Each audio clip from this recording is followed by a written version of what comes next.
Hi dear students, आज हम पढ़ेंगे बेसिक मैथ्स फॉर फिजिक्स में कोऑर्डिनेट ज्योमेट्री। और ये कोऑर्डिनेट ज्योमेट्री कोई मामूली चैप्टर नहीं है। कोऑर्डिनेट ज्योमेट्री का जो सबसे अच्छा लेक्चर आपको फिजिक्स के लिए जो मिलेगा वो आज मिलेगा इस चैनल पर, ये वीडियो।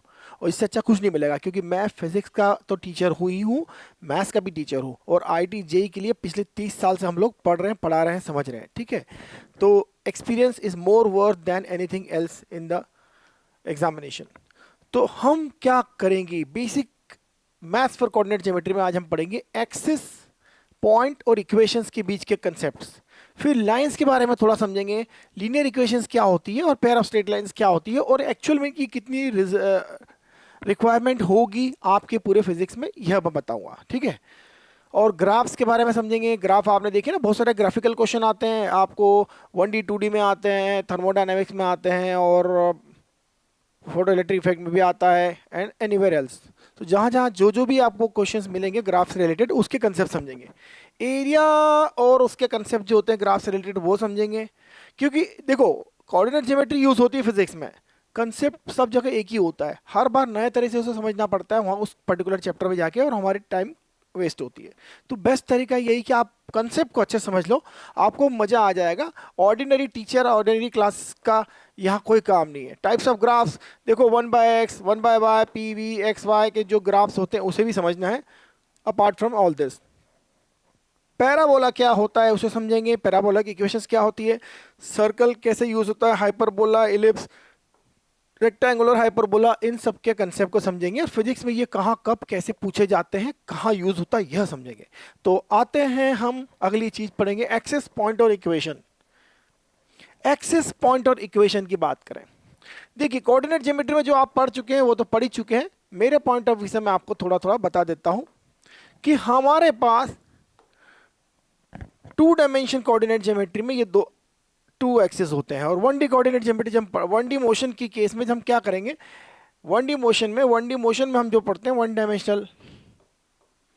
डायमेंशन स्पेस की केस में, हम 1D मोशन की केस में ये x और ये -x होता है। यह होता है ओरिजिन या जीरो। इधर अगर कोई चीज है तो वो पॉजिटिव होती है, इधर कोई चीज प्लेस्ड है तो वो निगेटिव होती है। ठीक है, कोई वेक्टर की डायरेक्शन, अगर कोई वेक्टर की डायरेक्शन या कोई मोशन की डायरेक्शन, जिसे हम कहते हैं कि ना कोई पार्टिकल यहां पर है तो वो इधर जा रहा है तो उसका भी पॉजिटिव है। अगर कोई पार्टिकल इधर जा रहा है तो उसका भी पॉजिटिव है, क्योंकि भैया वो भले ही ओरिजिन से इधर हो पर जा तो उधर रहा है ना, तो उसका भी पॉजिटिव है। क्यों? क्योंकि हमारा कन्वेंशन जो है एक्स इधर पॉजिटिव, हमारा कन्वेंशन है एक्स इधर नेगेटिव। तो जो पूर्व में जा रहा है वो पूर्व ही माना जाएगा ना, ईस्ट में जा रहा है वो ईस्ट माना जाएगा, पॉजिटिव साइड जा रहा है वो पॉजिटिव माना जाएगा, नेगेटिव साइड जो जा रहा है नेगेटिव माना जाएगा। ठीक है, जो पोजीशन की बात करें तो ये पोजीशन पॉइंट ऑफ व्यू से ये पॉजिटिव पोजीशन है। ये पोजीशन पॉइंट ऑफ व्यू से देखें तो ये पॉजिटिव पोजीशन है। ठीक है, और पोजीशन पॉइंट ऑफ व्यू से देखें तो ये नेगेटिव पोजीशन है। यह पॉइंट नेगेटिव पोजीशन पर है, क्यों है? क्योंकि यह इस पॉइंट से इधर है। तो कन्वेंशन का अर्थ यह हुआ कि हमें पोजीशन और वेक्टर की डायरेक्शंस यह इस ओरिजिन, इस सेंटर के करस्पॉन्डिंग लेना होती है, राइट। तो यही हमें बताता है कि हम 1D मोशन में कैसे प्लस कैसे माइनस किसी चीज को डिसाइड करते हैं। इसीलिए कहते हैं कि एसिलेशन इस केस में पॉजिटिव भी हो सकता है, नेगेटिव भी हो सकता है। लेकिन इस केस में एसिलेशन, 2D केस में एसिलेशन पॉजिटिव नेगेटिव नहीं होता है, क्योंकि वो वेक्टर होता है ना। तो वो हाँ, वो एक्स और वाई के केस में अलग अलग सेपरेट करके पॉजिटिव नेगेटिव हो सकता है, लेकिन वहां ऐसा पॉजिटिव नेगेटिव नहीं होता है। ठीक है, this is simple thing. I hope आपको नोट कर लेने चाहिए, आप नोट कर लीजिए, सॉरी, प्लीज नोट दिस। ठीक है ना, नोट करने के बाद हम उधर चलते हैं। देखिए 2D कोऑर्डिनेट ज्योमेट्री में आपको अच्छे से पता है कि हमें 2D स्पेस में अगर कोई पोजीशन लोकेट करनी है, लोकेशन करनी है, आप बोलते हैं ना यार दोस्त का घर है, तीन घर छोड़ के लेफ्ट गली मुड़ना और वहां जाके 4 घर छोड़ के उसका घर है ना। तो कुल मिला के यहाँ भी ऐसे ही होता है कि भाई 3 सेंटीमीटर या 3 मीटर या 3 किलोमीटर या 3 मिलीमीटर या जो भी चलना है वो चलो, जो भी यूनिट हो आपके इस कार्टेशियन कोऑर्डिनेट सिस्टम की, है ना। तो यहाँ सपोज हमारा एक unit, this is 1 unit, this is unit, यहाँ यूनिट बोला जाता है वो यूनिट कुछ भी हो, है ना। कोऑर्डिनेट ज्योमेट्री में यूनिट हो सकता है कि वो फिजिक्स में तो ऑब्वियसली फिजिक्स में तो कोई ना कोई यूनिट हो ही जाता है, मीटर सेंटीमीटर, है ना। तो नॉर्मली हमारी जो यूनिट होती है, अगर आप एक्स टाइम लोगे तो ये सेकंड हो जाएगा, 1 सेकंड 2 सेकंड 3 सेकंड 4 सेकंड। ये आपका ओरिजिन हो गया, यहाँ पर 0 हो गया, ठीक है। तो यहाँ से हम चलते हैं, तो आप बोलते हैं 3 इधर और 4 उधर चलना है। तो इस पॉइंट की कोऑर्डिनेट क्या होती है, ये हम क्लास 10 में पढ़ के आए हैं। जब एक बात को हमेशा ध्यान में रखिए, एक्स एक्सिस किधर है, इधर है। जो एक्स की डायरेक्शन में चलेंगे तो एक्स बढ़ेगा, एक्स के अपोजिट चलेंगे तो एक्स घटेगा, जैसा कि आपने 1D डायरेक्शन में देखा था। 1D से ये बात बिल्कुल क्लियर हो गई थी कि इधर चल रहे हैं तो प्लस, इधर चल रहे हैं तो माइनस। यहाँ तो वाई का कोई प्रश्न ही नहीं उठता, यहाँ वाई है ही नहीं।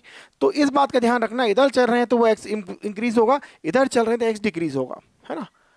और इधर एक्स पॉजिटिव होगा, उधर एक्स नेगेटिव होगा। तो उसी तरह से एक्स इधर पॉजिटिव है, एक्स इधर नेगेटिव है। अब यहां 2 एक्सिस वाली बात हो गई, 3 एक्सिस होगा तो 3 एक्सिस हो जाएंगे, ठीक है ना। तो इधर नेगेटिव हो गया एक्स, उसी तरह से वाई जो भी आपका कोऑर्डिनेट है उधर ऊपर पॉजिटिव हो गया और वाई यहां नेगेटिव हो गया। अब क्वेश्चन ये उठता है कि x और y तो यहाँ पर क्या है, x भाई इस डायरेक्शन की क्वांटिटी है, y इस डायरेक्शन की क्वांटिटी है। तो कोऑर्डिनेट ज्योमेट्री हमारी जब फिजिक्स में यूज होती है तो ये x और y चेंज हो जाएंगे, x y can be change, है ना। x y can be like position time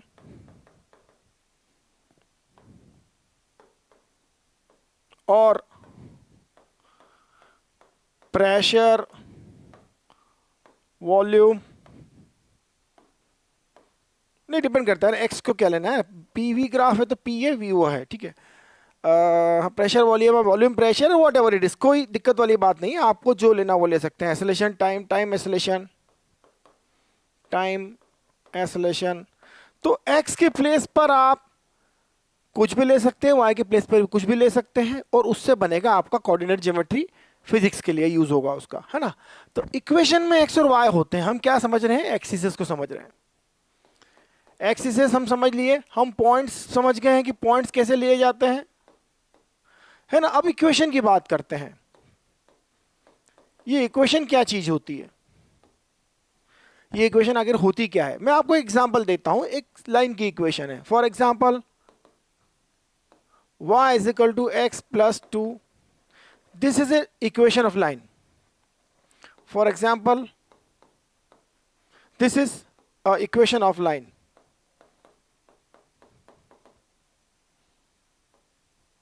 ये लाइन का इक्वेशन है। लाइन का इक्वेशन क्या बताता है, देखिए कोई पॉइंट मैंने डिनोट किया, ये 3 और ये 4 एक पॉइंट हो गया, ठीक है। 3 and 4 is a point. You can draw any point. Suppose this is equation of line and ये इक्वेशन कुछ इस तरह से होती है। एक मिनट उसको हटा देता हूं, मैं इसमें लेता हूं, ये मेरी इक्वेशन है।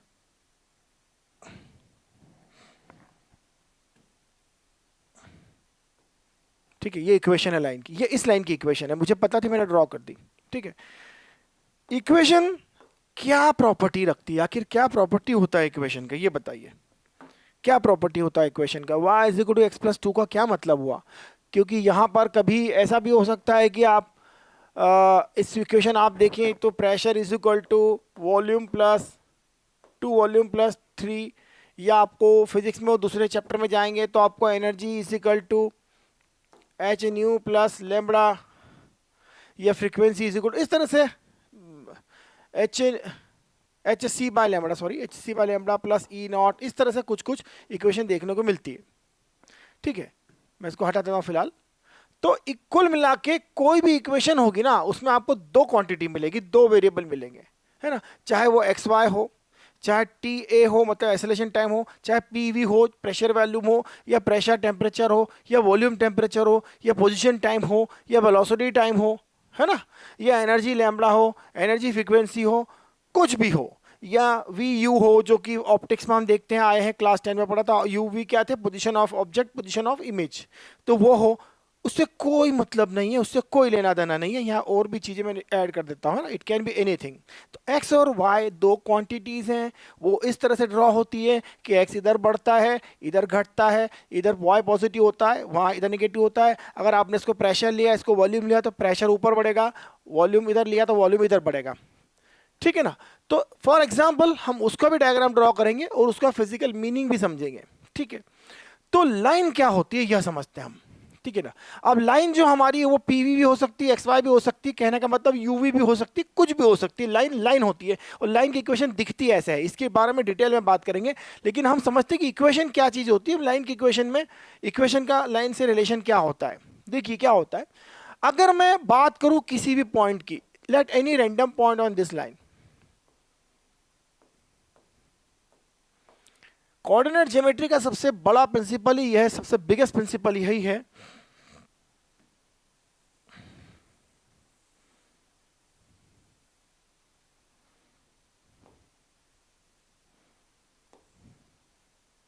वह यह है,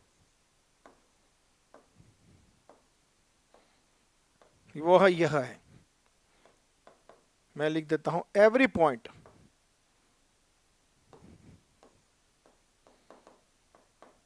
विच लाई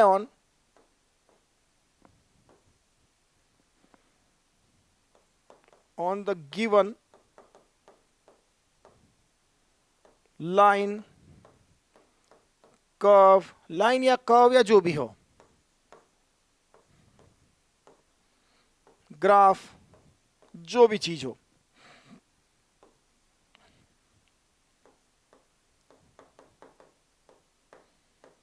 satisfies the equation of that line, curve etcetera, जो भी आता है। इसका अर्थ क्या हुआ, इसका अर्थ क्या हुआ कि सपोज मुझे पता है कि यह एक पॉइंट है, ठीक है, ये पॉइंट मुझे पता है। वैसे आप देख के बता सकते हो पॉइंट कौन सा है, देखिए कौन सा पॉइंट हो सकता है ये। 1 इधर चलूंगा, 2 इधर चलूंगा, यहाँ आ जाऊंगा, ऊपर चलूंगा तो 1 2 3 4 चलूंगा, तो मुझे लग रहा है कि मैं एक्स में 2 चला हूँ, एक्स में कितना चला हूँ, 2 प्लस का चला हूँ, ठीक है। और वाई में कितना चला हूँ, 1 2 3 4 चला हूँ, तो ये मेरा पॉइंट हो जाएगा 2,4। क्या यह पॉइंट 2,4 इस लाइन पर है, दिख रहा है, तो यह इसकी इक्वेशन को सेटिस्फाई करेगा। देखिए इसमें 2,4 सब्स्टिट्यूट करिए, पुट दिस, x को 2 लिखना है, x को 2 लिख दिया मैंने, x के प्लेस पे 2 लिख दिया, यह 2 तो पहले से था। और y को लिखना है 4, y को 4 लिख दिया, 4 is 2 plus 2, that's true. That means ये पॉइंट इस इक्वेशन को सेटिस्फाई कर रहा है, मतलब ये पॉइंट इस लाइन पर है। तो इक्वेशन वो होता ही वो चीज है जो सारे उन पॉइंट्स का कलेक्शन है जो इसको फॉलो करते हैं, दैट इज द इक्वेशन। उन सारे पॉइंट्स का कलेक्शन, आप ये पॉइंट भी इसमें रखोगे तो सेटिस्फाई करेगा, ये पॉइंट भी रखोगे तो सेटिस्फाई करेगा। लेकिन इक्वेशन के बाहर इस कर्व की अगर इक्वेशन है तो वो कर्व का ही तो पॉइंट इसको सेटिस्फाई करेगा, कर्व के बाहर का पॉइंट इसमें अगर रख दिया तो वो उसको सेटिस्फाई नहीं करेगा। दैट मीन्स इक्वेशन जो मेनली फिजिक्स वाले बच्चे जो 10th से मासूम बच्चे आए हैं उनके लिए, और वो बच्चे जो अभी साइंस ले चुके हैं, मतलब नीट के एग्जाम दे रहे हैं, उनके लिए तो ये बहुत डिफिकल्ट है। लेकिन उनके लिए मैं बता दूं कि कंसेप्ट समझना, अगर लेवल पर समझना है तो उसको सीधे से समझो कि बहुत बड़ी बात नहीं है, वही पॉइंट इसको सेटिस्फाई करेगा जो इसको इस पर लाया करता है, ये लाइन पर है। या कोई कर्व है, सपोज कोई कर्व है, parabola, hyperbola, circle, X Y Z, जो भी हो, कुछ भी हो, तो उनकी इक्वेशन भी होगी। उनकी इक्वेशन में अगर सपोज ये हमारे पास पैराबोला की इक्वेशन है, उस पैराबोला की इक्वेशन में ये पॉइंट हम सब्स्टिट्यूट करेंगे, इसके एक्स वाई कोऑर्डिनेट उसमें सब्स्टिट्यूट करेंगे तो सेटिस्फाई करेगा। क्योंकि ये इक्वेशन का रूल ही ये होता है, इक्वेशन होती है इसलिए कि वो सारे उन पॉइंट्स को लेकर बनती है जिसको सेटिस्फाई करे, दैट इज अ रूल। तो हम आगे लाइंस की इक्वेशन को समझेंगे, दैट्स इट। अब हम थोड़ा ग्राफ्स को समझ जाते हैं, क्योंकि ग्राफ्स को समझना और इंपॉर्टेंट है। लाइन पॉइंट इक्वेशन समझ गए हम, इक्वेशन क्या होती है, कोऑर्डिनेट क्या होता है, एक्सिस क्या होता है, एक्सिस से हम किधर पॉजिटिव होता है किधर नेगेटिव होता है, ये समझ गए हैं, ठीक है। अब हम थोड़ा और समझते हैं, क्या समझना है हमको, lines, linear equation and PSL. देखो लाइंस को समझ लेते हैं थोड़ा सा, फिर लीनियर इक्वेशन को समझते हैं, पीएसएल को समझते हैं। पीएसएल का कोई यूज नहीं है। देखो लाइंस, हाँ देखिए क्या होता है, एक लाइन की इक्वेशन की बात कर रहे हैं। कोऑर्डिनेट ज्योमेट्री जो सबसे ज्यादा यूज होती है आपके फिजिक्स में, उसमें लाइन बहुत इंपॉर्टेंट है। Line is very important. एक लाइन की इक्वेशन लीनियर इक्वेशन कही जाती है। जिन लोगों ने मेरा पहला अलजेब्रा वाला बेसिक मैथ्स पढ़ा है उन्हें पता है, या मेरा क्लास 10 का पॉलिनोमियल पढ़ा है उनको पता है कि लीनियर लाइन इक्वेशन क्या होती है। लीनियर इक्वेशन वो होती है जिसमें हमारे वेरिएबल्स होते हैं, जो प्यारे से जो वेरिएबल होते हैं एक्स और वाई, बोथ हैव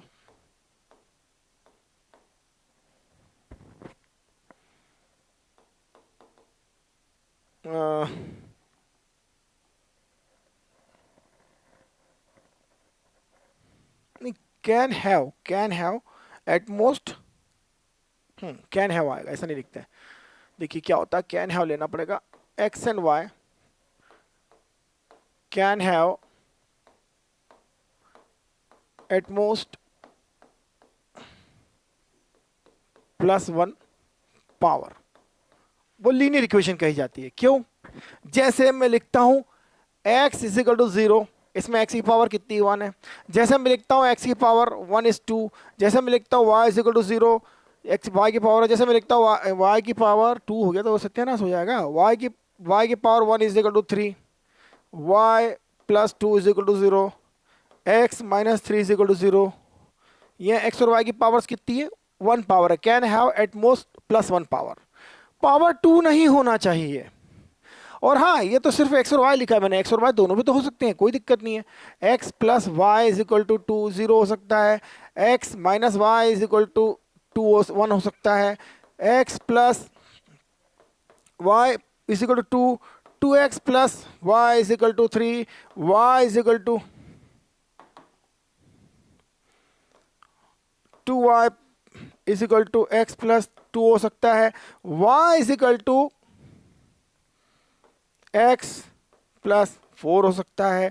अब ये तो एक्स वाई में है ना, एक्स और वाई ही होना आवश्यक नहीं ना, क्योंकि मैंने क्या कहा, जब कोऑर्डिनेट ज्योमेट्री का फिजिक्स में यूज होता है तो एक्स और Y can be anything, like pressure volume हो सकते हैं, या वॉल्यूम प्रेशर टेम्परेचर हो सकते हैं, वॉल्यूम टेम्परेचर हो सकते हैं, वी यू हो सकते हैं, एक्सेलेरेशन टाइम हो सकता है, वेलोसिटी टाइम हो सकता है, पोजीशन टाइम हो सकता है, एनर्जी टाइम हो सकता है, एनर्जी फ्रीक्वेंसी हो सकती है, लैम्बडा हो सकता है, एनर्जी लैम्बडा एनर्जी कुछ भी हो सकता है, डिपेंड करता है कि आप क्या यूज़ कर रहे हो।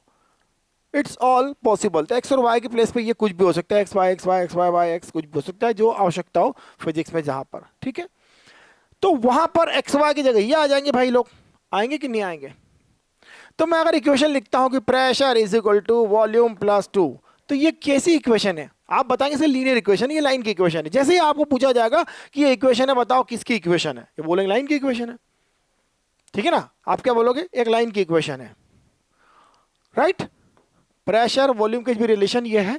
आपको बोला जाएगा कि x इज 2t प्लस 3, ये पोजीशन है, किसी पार्टिकल की पोजीशन x है और टाइम के साथ 2t प्लस 3। ये देखिए यहाँ पर x तो x है, टाइम t है, और इसका ग्राफ जब बनेगा ना तो टाइम इधर होगा और x इधर होगा। ये एब्सिसा कहा जाता है, एब्सिसा। तो कोई दिक्कत नहीं, एब्सिसा हो जाएगा। तो एब्सिसा हमारा t हो गया और ये x यहाँ आ गया, नो मैटर, ठीक है ना, कोई मैटर नहीं है। पर ये लीनियर रिलेशन है ना, क्योंकि इसमें पावर कितनी हो गई? एटमोस्ट 1 पावर से ज़्यादा नहीं होना चाहिए। 1 पावर हुई तो पैराबोला हो सकता है, एलिप्स होता है, सर्कल हो सकता है और हाइपरबोला हो सकता है। 4 तरह के कर्व हो सकते हैं। इसके अतिरिक्त तो फिर और बहुत तरह के होते हैं जो हम और आगे पढ़ेंगे, लेकिन वो मैथ्स वाले पढ़ेंगे। बायो वालों और फिजिक्स में उसकी इतनी ज़्यादा यूज़ बिल्कुल भी नहीं है, ठीक है। तो बात समझ में आई।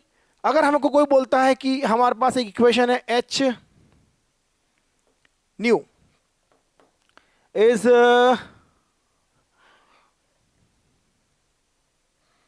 H nu is equal to E naught H nu naught plus E something, जो भी है,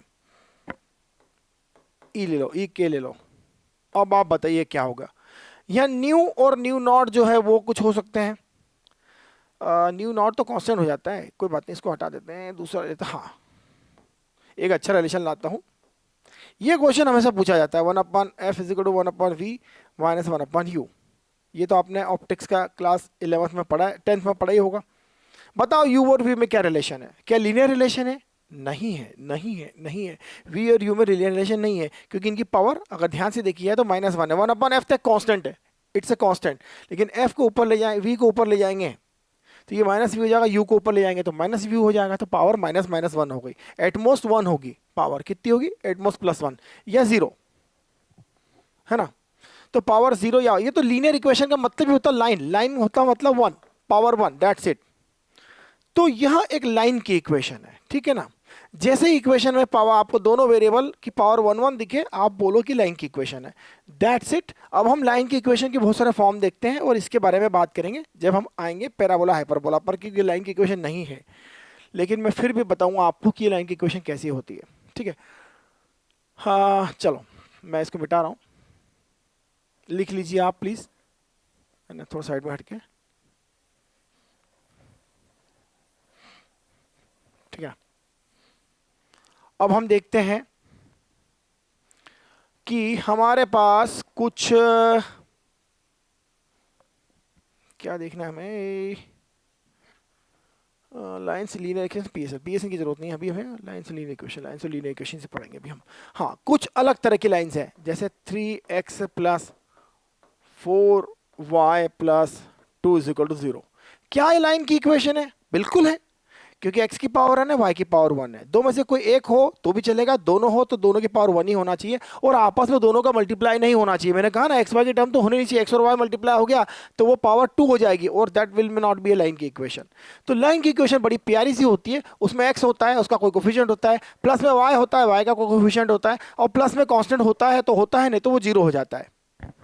तो यह एक लाइन की equation, it is equation of line, ठीक है। अब मैं बता रहा हूँ कि एक्स और वाई कुछ भी हो सकता है ना, प्रेशर, लोड, दो कोई भी चेंज हो सकती है, मैंने लिस्ट दी थी आपको, कुछ भी हो सकता है। क्या आप लाइन की इक्वेशन को चेंज करने से, इधर उधर करने से कुछ होता है? भाई लाइन की इक्वेशन रहेगी, आप उसे कुछ डिवाइड कर दो, सब्ट्रैक्ट कर दो, माइनस कर दो, कुछ भी कर दो, लेकिन उससे कोई दिक्कत नहीं होता। तो इसको, है ना, लाइन की इक्वेशन को हम चेंज कर सकते हैं। कैसे चेंज कर सकते हैं? सपोज हमारे पास एक और लाइन की इक्वेशन है, 3x - y + 2 = 0, ठीक है। इसको मैंने एक लाइन की इक्वेशन है, ऑब्वियसली लाइन की इक्वेशन आप अच्छे से पहचानते हैं लाइन की इक्वेशन क्या होती है। इस लाइन की इक्वेशन को आप लिखो, फिर से मैं फिर से लिख रहा हूँ, y को उधर ले जा रहा हूँ, y को उधर जाके लिखा तो उससे रिवर्स करके लिखता हूँ तो ये हो जाएगा 3x + 2 सॉरी नॉट = 0, 3x + 2, ठीक है। 3x + 2 ये लाइन की इक्वेशन है। एक्चुअली इस लाइन की इक्वेशन का एक नाम होता है, यह लाइन की जो इक्वेशन है ना, इसे कहा जाता है जनरल फॉर्म। जनरल फॉर्म, ये कोऑर्डिनेट ज्योमेट्री वाले जो हमारे भाई लोग मैथ्स वाले पढ़ेंगे, मासूम बच्चे जो भी आए हैं 10 से 11 में, वो पढ़ेंगे तो उनको पता चलेगा जनरल फॉर्म है, जो आप मेरे वीडियो एप्लीकेशन जो डाउनलोड करके उसमें भी देख सकते हैं, जो मेरा एप्लीकेशन उसके उसमें भी देख सकते हैं आप सारी पूरी कोऑर्डिनेट ज्योमेट्री, ठीक है। तो यह इसी तरह से इस फॉर्म को कहा जाता है slope intercept form. Slope intercept form, भाई स्लोप इंटरसेप्ट फॉर्म क्यों? क्योंकि इसको देखते से ही पता चल जाता है कि इसमें एक चीज स्लोप है और एक इंटरसेप्ट है, या y अकेला होना चाहिए, इसके साथ में कोई वो नहीं होना चाहिए। स्लोप इंटरसेप्ट फॉर्म की, स्लोप इंटरसेप्ट फॉर्म जो होता है वो कुछ इस तरह से होता है, क्योंकि इसी पर क्वेश्चन आता है आपके फिजिक्स में। Slope intercept form is widely used in physics also. तो स्लोप इंटरसेप्ट फॉर्म होता है इस तरह से, होता है y = mx + c। ये क्या है?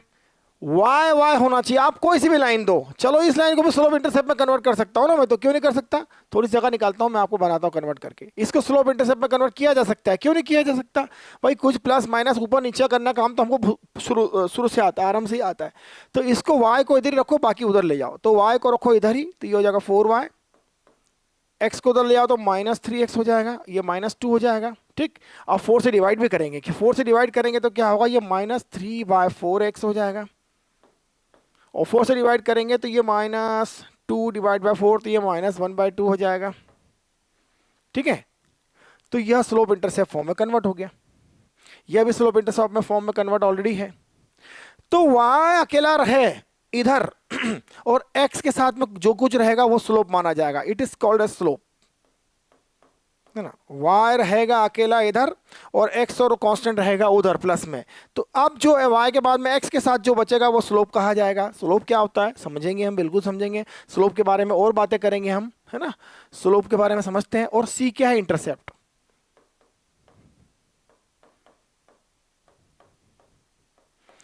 वाइडली दिखो तो इसे कहते हैं इंटरसेप्ट ऑन y एक्सिस। कहा कहेंगे इंटरसेप्ट ऑन y एक्सिस, ठीक है। ये इंटरसेप्ट ऑन y एक्सिस हो गया, गॉट इट।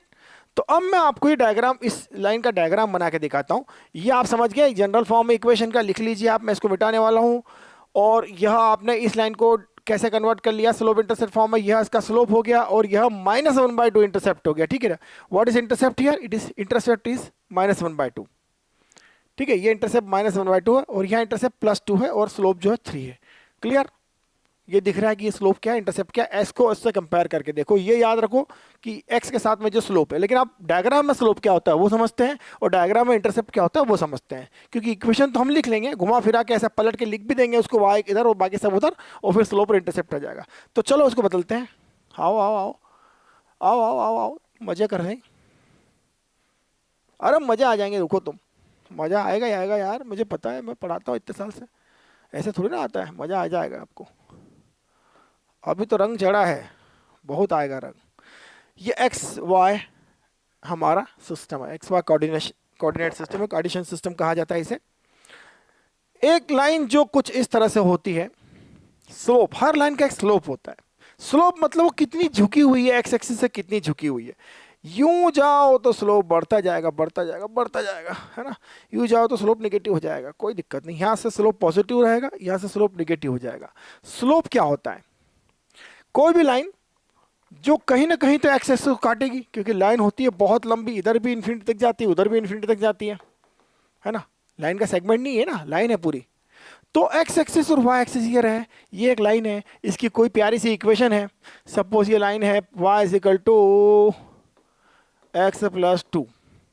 क्या पहचान पाओगे इस लाइन को, मैं बताता हूँ कैसे पहचानी जा सकती है। ये लाइन ऐसी है ना, अप्रोक्सीमेटली मैंने ड्रॉ किया ऐसी लाइन। ये एक्स एक्सिस से कोई ना कोई तो एंगल बनाएगी, थीटा बनाएगी। तो स्लोप जो होता है m होता है, जो m स्लोप है, इस स्लोप होता है m, और ये होता है tan थीटा। और थीटा कौन सा, जो उसने एक्स एक्सिस के साथ बनाया हुआ है, लाइन ने एक्स एक्सिस के साथ जो एंगल बनाया है उसका tan होता है स्लोप। That's very simple. तो मुझे लगता है कि यहाँ अप्रोक्सीमेटली 45 डिग्री बनाया है, तो tan 45 क्या हो गया भाई, यहाँ पर इस पर्टिकुलर केस में क्या हो गया। अगर मान लो कि मैंने एफ, मेरा थीटा मैंने 45 ले लिया सपोज यहाँ पर, तो tan 45 क्या होता है, tan 45 होता है 1, और यही क्या हो गया m, दैट इज स्लोप। तो स्लोप m हो गया 1, तो y is equal to M X. यहाँ m आएगा लेकिन वो m दिख नहीं रहा आपको, क्योंकि x के साथ मल्टीप्लाई हो गया, है ना। जिस तरह से मनुष्य ईश्वर के साथ मिल जाता है तो वो एक ईश्वर में मिल जाता है, उसमें x के साथ 1 का मल्टीप्लाई करो तो वो x में ही चला जाता है। तो यहाँ 1 इंटू एक्स है, ठीक है। That means 1 is the m, और m is tan 45, that is 1, and theta is 45, that means. अब बची ये 2, ये 2 क्या है, इंटरसेप्ट है। इंटरसेप्ट कहाँ पर है, y एक्सिस पर है, ठीक है। ये इंटरसेप्ट कहाँ पर है, y एक्सिस पर। y एक्सिस ये रहा भाई, इंटरसेप्ट मतलब उसको काटना, उस जगह पे उसको इंटरसेप्ट करना, काटना। तो ये लाइन y एक्सिस पर जहां इंटरसेप्ट करेगी वो यह लाइन है। देखो इंटरसेप्ट कैन बी पॉजिटिव, अगर ऊपर रहेगा तो पॉजिटिव, और लाइन अगर ऐसे जाएगी तो यहाँ कट करेगी, तो ये नेगेटिव इंटरसेप्ट हो गया, ठीक है। इंटरसेप्ट y एक्सिस पे भी हो सकता है, पॉजिटिव y एक्सिस हो सकता है, नेगेटिव y एक्सिस पर हो सकता है, पॉजिटिव x एक्सिस पर हो सकता है, नेगेटिव x एक्सिस पर हो सकता है, ठीक है। तो हम बात करते हैं कि y is equal to x+2 हमारा है, जहां 2 यह इंटरसेप्ट है अकॉर्डिंग टू हमारी theory. Intercept on y axis, this is intercept on y axis, this is 2। देखिए ये 1 होगा, ये 2 होगा, यहाँ 1 होगा, यहाँ 2 होगा, यहाँ 3 होगा। इसी तरह से y के लिए यहाँ 1 होगा, y के लिए यहाँ 2 होगा। तो जो 2 है, y का जो 2 है, ये y का 2 है, x का 2 तो इधर चलेगा, जो y का 2 है वहां पर इसने इसको इंटरसेप्ट किया है, तो ये वैल्यू पता है। तो यदि आपके पास स्लोप है और इंटरसेप्ट है तो आप लाइन ड्रॉ कर सकते हो। फिजिक्स में क्या पूछा जाता है, एक लाइन बनाई जाती है, इक्वेशन आ जाती है हमारी पीवी की टर्म में, और पूछा जाता है कि ये इसका इंटरसेप्ट क्या होगा, एक्स एक्सिस पे क्या होगा, ये मिनिमम वैल्यू क्या होगी। तो हमको इस फॉर्म में कन्वर्ट करने पर फिर एक्स और वाई एक्सिस पे क्या क्या क्वांटिटीज हैं उसके अकॉर्डिंग उसका स्लोप और इंटरसेप्ट पहचानना होगा इक्वेशन से। ये स्लोप होगा, ये इंटरसेप्ट होगा, इंटरसेप्ट यहाँ पर होगा कितना होगा, वाई एक्सिस में क्या लाइन होगी, कितनी ऊपर है, उसका क्या फिजिक्स में मीनिंग है, वो मीनिंग निकाल के आंसर लगाना है, जो कि बहुत सिंपल चीज है। Got it. तो ये होगा हमारा स्लोप, ये हो गया हमारी लाइन। और अब हम देखते हैं कुछ और अच्छी अच्छी बातें। अब हम पढ़ेंगे पीएसएल, लीनियर इक्वेशंस हो गई हमारी, ठीक है, बहुत छोटी चीज है, कोई बहुत बड़ी चीजें नहीं है, लीनियर इक्वेशंस, ठीक है। पेयर ऑफ स्ट्रेट लाइंस, इसको मैं मिटा देता हूं। Pair of straight lines, straight lines इसे कहा जाता है पीएसएल, और ये आपके सिलेबस में नहीं है, मतलब फिजिक्स के सिलेबस में नहीं है, मैथ्स के सिलेबस में था। फिजिक्स में इसकी बहुत rarest of the rarest of the rarest of the rarest, और यहाँ तक कि कभी कोई यूज नहीं हुआ। अब हम पढ़ेंगे graphs, areas, type of graphs and 1/x and 1/p etcetera. Graphs को समझते हैं। देखिए, जब भी हम कोई ग्राफ बनाते हैं ना, ग्राफ बनाते हैं, हम 1D मोशन पढ़ेंगे, उसमें ग्राफ बनाया जाएगा। 1D मोशन में टाइम एक्सिस यह लिया जाता है, इंडिपेंडेंट एक्सिस होता है ये, और सपोज यहां v ले लिया गया या x ले लिया गया, सपोज यहां ले लेते हैं v। ये सबसे सिंपल ग्राफ है, समझिए। v मतलब उसकी वेलोसिटी, वेलोसिटी का मैग्नीट्यूड। 1D मोशन में अच्छा रहता है ना, पॉजिटिव डायरेक्शन में जा रहा है तो वेलोसिटी पॉजिटिव है। देखो ये ग्राफ 2D है लेकिन है ये 1D मोशन का, कैसे समझिए आप। 1D मोशन का ग्राफ है लेकिन है 2D। मोशन इधर हो रही है, किधर, एक्स एक्सिस की तरफ, ये एक्स एक्सिस है। पार्टिकल इधर जाएगा तो v पॉजिटिव होगा, पार्टिकल इधर जाएगा तो v निगेटिव होगा। अगर पार्टिकल इधर जा रहा है, मैंने थोड़ी देर पहले कहा, तो उसका v पॉजिटिव माना जाएगा। पार्टिकल इधर जा रहा है तो उसका v निगेटिव माना जाएगा, न्यूमेरिकली, है ना। न्यूमेरिकल वैल्यू जो होगी उसकी निगेटिव होगी, उसकी न्यूमेरिकल वैल्यू पॉजिटिव होगी। फंडामेंटली उसकी डायरेक्शन की जो वैल्यू होगी पॉजिटिव निगेटिव होगी। चाहे पार्टिकल यहाँ से इधर जा रहा है तो भी v क्या होगा, पॉजिटिव न्यूमेरिकल वैल्यू होगी उसकी। क्यों, क्योंकि डायरेक्शन पॉजिटिव एक्स एक्सिस की तरफ है, चाहे वो ओरिजिन से इधर खड़ा हो, हमको क्या डायरेक्शन की देखी जाएगी यहाँ पर। तो पार्टिकल का v पॉजिटिव कब है, जब इधर जा रहा है। पार्टिकल का v पॉजिटिव निगेटिव कब है, जब इधर जा रहा है, एक्स एक्सिस में। तो यह आप इन शॉर्ट लिख सकते हो कि v x, थोड़ी देर के लिख दो। v x का अर्थ यह हुआ कि डायरेक्शन जो हमारी 1D मोशन है, और 1 डायमेंशन में पार्टिकल जो x डायरेक्शन में मोशन कर रहा है, इसलिए x डायरेक्शन vx मतलब x डायरेक्शन की उसकी वेलोसिटी, उसका मैग्नीट्यूड, है ना। तो ये हो गया। अब मैंने ग्राफ बनाया, सपोज कोई सा भी ग्राफ बना, ग्राफ कुछ ऐसा बना, ऐसा बना, ऐसा बना, ऐसा बना, ठीक है, ग्राफ बन गया। ग्राफ से हमें कुछ चीजें इंटरप्रेट करना होती है, दो चीजें इंटरप्रेट होती है यहाँ पर। ग्राफ से दो चीजें इंटरप्रेट होती है, एक तो उसका स्लोप इंटरप्रेट किया जाता है, और दूसरा उसका किया जाता है एरिया, और उसका फिजिकल मीनिंग इंटरप्रेट किया जाता है, और तीसरी चीज होती है इंटरसेप्ट। इंटरसेप्ट इंटरप्रेट किया जाता है in case of their is a straight line. देखिए स्ट्रेट लाइन नहीं है तो कोई बात नहीं, ग्राफ तो हम किसी का भी बना सकते हैं, कभी भी बना सकते हैं। तो ग्राफ जो बनते हैं वो कैसे बनते हैं, हमारे पीवी ग्राफ बनाते हैं। चलो पीवी ग्राफ भी होता है ना, प्रेशर वॉल्यूम ग्राफ बनाया जाता है, वॉल्यूम इधर ले लिया, प्रेशर इधर लिया। देखिए पीवी ग्राफ का मतलब, इस ग्राफ का नाम पीवी ग्राफ है। पीवी ग्राफ बनाया, पीवी डायग्राम बोल सकते हैं, या पीवी डायग्राम, प्रेशर वॉल्यूम के बीच में जो डायग्राम बनाया है हमने। तो प्रेशर किसी गैस का, उस गैस का वॉल्यूम, किसी कंटेनर के अंदर गैस रखी है उसका प्रेशर होता है, उसका वॉल्यूम होता है, जो हम 11th क्लास के फिजिक्स में पढ़ेंगे, है ना। तो प्रेशर और वॉल्यूम का ग्राफ प्लॉट होता है। अब आप बताइए इससे क्या समझ में आ रहा है आपको, इस पॉइंट और इस पॉइंट में दो चीजें मुझे बताइए, और वही आपको समझना है। मैं इंटरप्रेट क्या करोगे आप, यहां से इधर चले कि नहीं चले। इस पॉइंट, अगर ये आपका स्टार्टिंग पॉइंट है, ये एंडिंग पॉइंट है, ठीक है, ये स्टार्टिंग पॉइंट है, ये एंडिंग पॉइंट है। मैं इसको से मिला देता हूँ, कोई दिक्कत नहीं है इसे मिलाने से, क्योंकि छोटा सा ट्रायंगल बन गया। ट्रायंगल बनाया जाता है कोऑर्डिनेट ज्योमेट्री को समझने के लिए, है ना। देखिए यहां से इधर चले, ए और बी पॉइंट में क्या क्या चेंज हुआ होगा। ए पॉइंट से बी पॉइंट की लोकेशन इधर तो है ही है, ऊपर भी है। बी पॉइंट किधर है, ए पॉइंट के कंपैरिजन में बी पॉइंट जो है इधर है, मतलब वी जो है बी पॉइंट पर जो वॉल्यूम की वैल्यू है वो बढ़ेगी, है ना। जैसे हम चलते हैं ना एक्स वाई एक्सिस में, क्या होता है, जब एक्स डायरेक्शन में चलेंगे तो एक्स बढ़ता है, वाई डायरेक्शन में चलेंगे तो वाई बढ़ता है, और अगर ऐसा चलते हैं तो एक्स वाई दोनों बढ़ेंगे। भाई इधर चल रहे हो आप, इधर चलोगे तो इधर तो जाओगे ही जाओगे, ऊपर भी जाओगे। तो जब आप यूं चल रहे हैं, यूं इस डायरेक्शन में चल रहा है ग्राफ हमारा, तो हम देख रहे हैं कि उसका वॉल्यूम तो बढ़ ही रहा है और साथ ही साथ प्रेशर भी बढ़ रहा है। ये चीज देखना आना चाहिए आपको कि बढ़ रहा है कि नहीं बढ़ रहा है, सर जो बोल रहे हैं उसके अकॉर्डिंग क्या बढ़ रहा है। यहां देखिए क्या बढ़ रहा है क्या घट रहा है, बताइए क्या बढ़ रहा है घट रहा है, अप्रोक्सीमेटली इसको स्ट्रेट ले लेते हैं। तो क्या बढ़ रहा है, यहां से यहां चल रहा हूं, इधर चल रहा हूं इधर, तो क्या बढ़ रहा है, वी बढ़ रहा है, क्योंकि वी का एक्सिस इधर है, वॉल्यूम का एक्सिस इधर है, तो यहां से यहां तक वॉल्यूम बढ़ रहा है कि नहीं बढ़ रहा है, बढ़ रहा है। लेकिन क्या प्रेशर बढ़ रहा, नहीं, प्रेशर बढ़ता तब जब ऊपर जाता। अब यहां से देखो, यहां से ऊपर चले तो प्रेशर बढ़ रहा है, क्योंकि हमारी लाइन ऊपर भी जा रही है। हमारी ये नोक किधर जा रही है, पेन की नोक किधर जा रही है, ऊपर जा रही है कि नहीं जा रही है, जा रही है। इधर जा रही है कि नहीं जा रही है, इधर भी जा रही है, ऊपर भी जा रही है, दोनों चीज बढ़ रही है। उसी तरह से इस डायग्राम को जरा हटा के नया डायग्राम बनाया जाए, बड़ा मजा आएगा।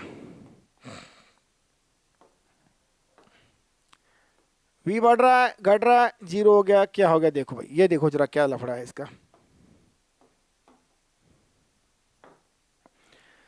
यहां से स्टार्ट करते हैं हम, है ना, यहां से स्टार्ट किया जाए।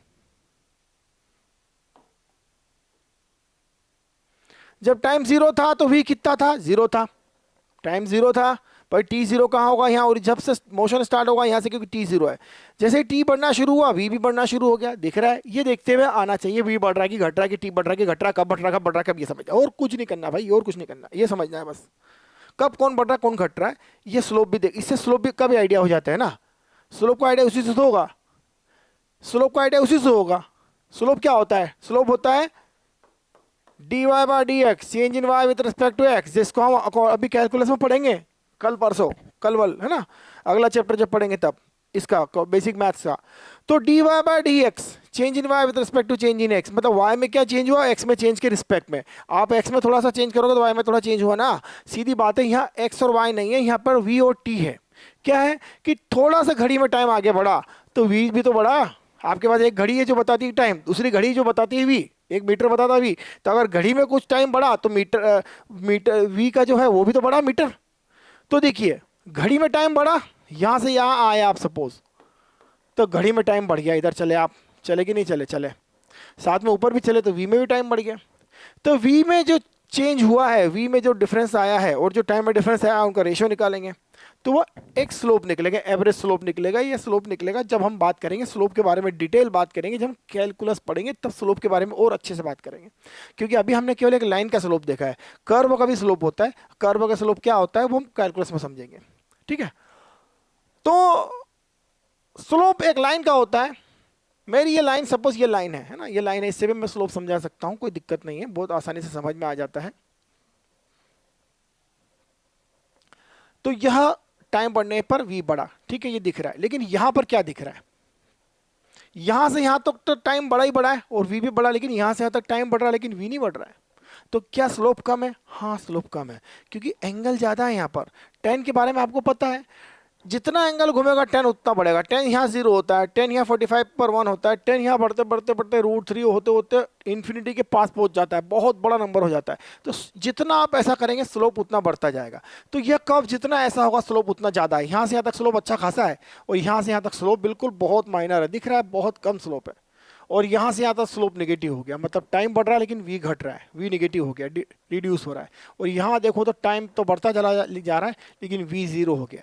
क्यों, क्योंकि देखो आप, तो इस ग्राफ में कब कौन सी क्वांटिटी बढ़ती है, कब तेजी से बढ़ती है, कब घटती है, कब उसका स्लोप ज्यादा अधिक होता है, कब कम होता है, ये चीजें हमें समझना होती है। You must understand this. तो यह समझने से के लिए हमें कोऑर्डिनेट एक्सिस क्या होता है उसे समझना है, ठीक है। और एक्सिस किधर प्लस होता है किधर माइनस होता है, कब बढ़ता है कब घटता है, ये देखना है, ठीक है। तो स्लोप के बारे में हम और बातें करेंगे। और इंटरसेप्ट के बारे में तो कोई दिक्कत ही नहीं। इंटरसेप्ट आप देखो ना, यहाँ इंटरसेप्ट दिख रहा है, टी जीरो पर स्टार्ट कहाँ से हुआ, जीरो से हुआ, तो टी पर एक्स वाई वाई इंटरसेप्ट कितना है, जीरो है ना। This is the point. अब हम देखते हैं एरिया क्या होता है। देखिए एरिया, एरिया एक ऐसी चीज होती है जो मैं से थोड़ा मिटाना चाहता हूँ। पीवी डायग्राम और दूसरा डायग्राम भी पढ़ेंगे हम जब डिटेल में तो देखेंगे, है ना। एरिया क्या होता है, एरिया में, एरिया की यूनिट आपको पता है क्या होती है, मैथमेटिकली मेंसुरेशन में एरिया की यूनिट होती है लेंथ इंटू लेंथ, लेकिन इस ग्राफ वाले एरिया में ये इंटू ये होता है। अगर इस डायग्राम की बात करें, ये एक एरिया हो गया, ऑब्वियसली यार एरिया ये तो वही हुआ, ये भी एक एरिया हो गया। एरिया अंडर द कर्व कहा जाता है इसे, क्या कहा जाता है? Area under the curve. These all are area under the curve. These are area under the curve. Under the curve. क्या कर्व समझते हो? कर्व जो कर्व होता है, करली करली होता है ना, बाल करली होते हैं, ऐसे कर्व होता है, लेकिन ये कर्व नहीं है तो भी ये कर्व है, क्योंकि स्ट्रेट लाइन भी कर्व ही कही जाती है आपके कोऑर्डिनेट ज्योमेट्री में। It is also a curve. चाहे कुछ भी हो, ये डायग्राम के अंदर का जो एरिया हो, ये ग्राफ के अंदर का जो एरिया है, वह एरिया हम निकालते हैं, निकाला जाता है, कैलकुलेट किया जाता है। मैंने आपको पिछले लेक्चर में बताया था कि कैसे कोऑर्डिनेट ज्योमेट्री, कैसे हम एरिया निकालते हैं, ट्रायंगल का हाफ बेस इंटू हाइट, इसका एरिया निकालते हैं। एरिया निकालना आपको सिखा चुका हूं, लेकिन एरिया का मीनिंग इंटरप्रेट करना है, यहाँ पर मीनिंग को समझना है, एरिया आखिर होगा क्या और एरिया की यूनिट क्या होगी। Unit of this area will B, लिख लो भाई, ये वेरी वेरी इंपॉर्टेंट लिस्ट में से आता है, 5 स्टार पॉइंट तो कम से कम है। Unit of the area will be equal to unit of abscissa, जो एक्स कोऑर्डिनेट है,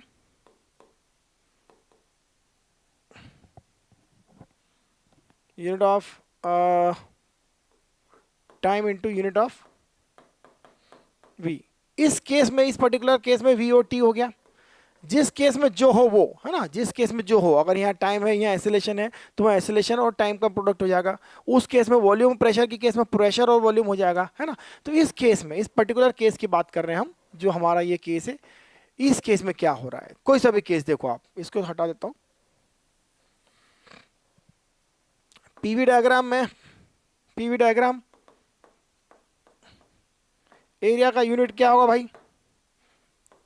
unit of pressure, that is P, multiplied by unit of volume। Unit के साथ साथ सिर्फ यूनिट नहीं है, वो उस फिजिकल क्वांटिटी को भी रिप्रेजेंट करेगा। अगर कोई फिजिकल क्वांटिटी एक्चुअल में वहाँ होती है तो रिप्रेजेंट तो होगी ना। हर यूनिट की कोई फिजिकल क्वांटिटी होना आवश्यक नहीं है, क्योंकि हम देखेंगे कि कई बार ऐसी चीज़ों का भी मल्टीप्लाई आ जाता है एक्स और टी, तो उसका फिजिकल क्वांटिटी नहीं होती है, लेकिन कोई दिक्कत नहीं। जहाँ पी वी इंटू वी की बात करें तो उसकी एक फिजिकल क्वांटिटी होती है, pressure into volume, work done होता है या एनर्जी स्टोर्ड होती है, जब हम पढ़ेंगे उसके बारे में, है ना। वो तो सिंपल सी चीज़ होती है, तो वहाँ उसका फिजिकल मीनिंग भी हो जाएगा, है ना। अब किसी ने बोल दिया सर, ऐसा हो सकता है ना कि किसी ने बोल दिया मीटर क्यूब और मीटर की पावर 4, सर बताओ ये मीटर की पावर 4 किसकी यूनिट हुई? भाई दुनिया में ऐसी कोई चीज़ ही नहीं होती जिसकी पावर, मीटर की पावर 4 ऐसी कोई यूनिट नहीं होती है। एरिया के स्क्वायर का स्क्वायर होता है, लेकिन सिर्फ ओनली मीटर की पावर 4 कोई फिजिकल क्वांटिटी होती है क्या? नहीं होती है, क्योंकि हमारा फिजिक्स में 3 डायमेंशन स्पेस है, एम क्यूब वही वॉल्यूम की यूनिट हो सकती है, ठीक है। तो मीटर की पावर 4 किसी की यूनिट नहीं होती है, लेकिन इसका मतलब नहीं वो डायग्राम गलत है। उस डायग्राम में एरिया का शायद ना मीनिंग हो कुछ, लेकिन स्लोप या इंटरसेप्ट का मीनिंग हो सकता है, ठीक है। तो जहां एरिया का मीनिंग है, जहां एरिया का यूनिट निकाला जाएगा, वह unit of this area will be unit of abscissa into unit of this Y axis, जो भी यूनिट होती है वहां पर, है ना। तो पीवी एरिया जो होता है ना, पी इंटू वी यूनिट हो जाएगा इस तरह से, ठीक है। तो अब हम क्या करते हैं, in case v into T की यूनिट जब निकालेंगे तो हम पढ़ेंगे, ठीक है। ये बहुत इंपॉर्टेंट चीज़ है, इस दो चीज़ों को ध्यान रखना, बस समझ लो कि यूनिट क्या होती है। जब हम ये पढ़ेंगे तो यूनिट का उसका मीनिंग वहाँ निकल जाएगा। तो पर्टिकुलर मीनिंग उसका जब इस चैप्टर को पढ़ेंगे तो इसका पर्टिकुलर मीनिंग क्या होता है वहाँ पढ़ेंगे। इसका पीवी डायग्राम में इस particular unit p into V का मीनिंग क्या होता है वो वहाँ पढ़ेंगे, and so on. But generally हम चीज़ों को समझना चालू कर देंगे तो हमें पता चल जाएगा कि यूनिट से ही पता चल जाएगा ये आखिर एरिया किस चीज़ का है, ठीक है। तो एरिया अंडर द कर्व किस चीज़ का होता है वहाँ पता चल जाएगा, ठीक है। तो हम इसे हटा देते हैं फिलहाल। मैं नोट कर लो, आप नोट कर लीजिए, इसको नोट कर लीजिए। मैं देख लेता हूँ क्या पढ़ना है अभी हमको। और ग्राफ एरियाज हो गया हमारा, ग्राफ हो गया, types of graph 1x 1y PV x समझते हैं, ठीक है। मैं आपको समझाता हूँ। हटा रहा हूं। देखो क्या होता है, एक इक्वेशन हमने देखी थी 1/f is 1/v minus 1/u। कई बार क्या होता है, आपको पूछा जाता है v और u का डायग्राम क्या होता है, जो होता है वो तो मैं बताऊंगा, लेकिन कई बार वो p v और u का डायग्राम नहीं पूछा जाता है। कई बार पूछा जाता है कि 1/v और 1/u के डायग्राम क्या होता है। 1/v और 1/u का डायग्राम क्या होता है, या पूछा जाता है कि टाइम और लॉग ऑफ सम क्वांटिटी, कुछ भी क्वांटिटी का डायग्राम बनाओ। इसका सीधा सा मीनिंग यह हुआ कि यह जो एक्स एक्सिस है वहां v नहीं लिया जाएगा, 1/v की वैल्यू ली जाएगी। किसकी वैल्यू ली जाएगी? 1/v की। ये थोड़ा कॉम्प्लिकेटेड होता है, ड्रॉ करने वाला ड्रॉ करेगा, हमको क्या v की वैल्यू आएगी तो हम 1/v लिखेंगे, और 1/v की वैल्यू 1/v की वैल्यू यहाँ लिखी जाएगी। भैया 1/v की वैल्यू 1 किसकी वैल्यू है? 1/v की। ये 2 किसकी वैल्यू? 1/v की। ये 3 किसकी वैल्यू? 1/v की। 4 किसकी वैल्यू? 1/v की। एंड सो ऑन 1/u की वैल्यू यहाँ होगी इस तरह से। ठीक है, जो भी है 1/v है या 1/u 1/v के बीच में ग्राफ पूछा जा सकता है, बताया जाता है, तो हमें बताना होता है क्या होता है एक्चुअल में। इसका जो ग्राफ होता है ना, इसका ग्राफ 1/v 1/u में अगर आप इसको uv ग्राफ बनाए या vu ग्राफ बनाए, तो ये जो ग्राफ होता है ना, इसका ग्राफ जो बनता है वो हाइपरबोला होता है। क्या होता है? हाइपरबोला होता है। This will be hyperbola. But अगर हमने 1/v और 1/u में डायग्राम बनाया तो इसको आप ढंग से लिखो, फिर से लिखिए। आप इसको हटा देते हैं थोड़ा देर के लिए। 1/v x हो जाएगा, ठीक है, और 1/u हो जाएगा y। इसको इस तरह से लिखिए कि यह हो गया x, क्योंकि ये x एक्सिस की तरफ जा रहा है, इसको x से रिप्लेस मारो और इसको y से रिप्लेस मारो आपकी ओरिजिनल इक्वेशन में। तो आपको बोला जाएगा कि f 1/f, नहीं ये ना भी बोला जाए, आपको ये ना भी दिखाया जाए, आपको बोल दिया जाए कि भाई एक लेंस है, लेंस में फोकल लेंथ और आपकी सॉरी फोकल लेंथ नहीं, ऑब्जेक्ट की डिस्टेंस और उसकी इमेज की डिस्टेंस के रेसिप्रोकल्स के बीच ग्राफ बनाया है, तो क्या होगा? तो ऑब्जेक्ट डिस्टेंस और इमेज डिस्टेंस के रेसिप्रोकल के बीच में ग्राफ प्लॉट करो। क्या होगा वो ग्राफ का नेचर? क्या होगा? लाइन होगी, सर्कल होगा, हाइपरबोला होगा, पैराबोला होगा, क्या होगा? तो यह चीज आपने ड्रॉ करनी है, लेकिन आपको पता है कि वो इक्वेशन ये होती है। क्या होती है इक्वेशन? एक लेंस से बनने वाली इमेज और ऑब्जेक्ट की डिस्टेंसेस के बीच में रिलेशन ये होता है। तो ये रिलेशन आपको पता होना चाहिए, और ये तो पता होता ही है यार, हम पढ़ रहे हैं फिजिक्स, तो रिलेशन पता नहीं होगा क्या? बिल्कुल पता होगा। तो इस रिलेशन में 1/v को हम रिप्लेस करेंगे x से और 1/u को रिप्लेस करेंगे y से। तो ये रिप्लेसमेंट करने के बाद हमें ये 1/f, ये 1/f तो अपने आप में कांस्टेंट है भाई, ये कांस्टेंट है, ठीक है, तो it's a constant. This is x minus y। इसको आप ध्यान से लिखो, इसको y को इधर लाओ, ये x इधर रह जाएगा और कांस्टेंट को उधर ले जाओ। ये लाइन की इक्वेशन है, दिख रहा है? ये एक लाइन की इक्वेशन है। दैट मीन्स हमें इक्वेशन को बनानी है और उसको x और y ना भी बना सके हम, तो उसको x और y की पॉइंट ऑफ व्यू से देखना है। अगर ना आप देख पाए तो उसको रिप्लेस मार दो x और y से, इस क्वांटिटी को x से रिप्लेस करो, इस क्वांटिटी को y से रिप्लेस करो, और see this y is equal to x minus constant, that is line की इक्वेशन। तो यह डायग्राम जो आप ऑब्जेक्ट डिस्टेंस और इमेज डिस्टेंस के बीच में एक लेंस के लिए डायग्राम बनाएंगे वन और रेसिप्रोकल करके, तो वो ग्राफ जो होगा वो सीधे सीधे 4 आंसर में से एक लीनियर आंसर होगा। ठीक है, बहुत सिंपल सी बात है ना? तो इसको मिटा के एक और एग्जाम्पल देता हूं, मैं आपको सिखाता हूं, थोड़ा जल्दी मिटा देता हूं लेकिन आप ध्यान रखिए इसको। सपोज हमें दिया गया है कि pv⁻² is equal to constant.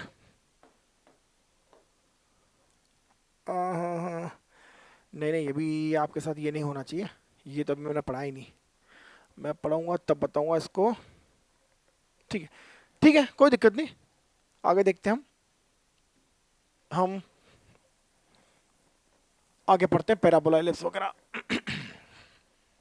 बहुत ज़्यादा बड़ी चीज़ें नहीं है।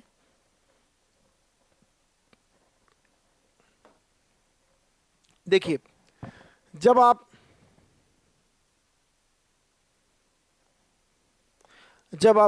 वो पढ़ने जा रहे हैं कोऑर्डिनेट ज्योमेट्री, तो उसमें सर्कल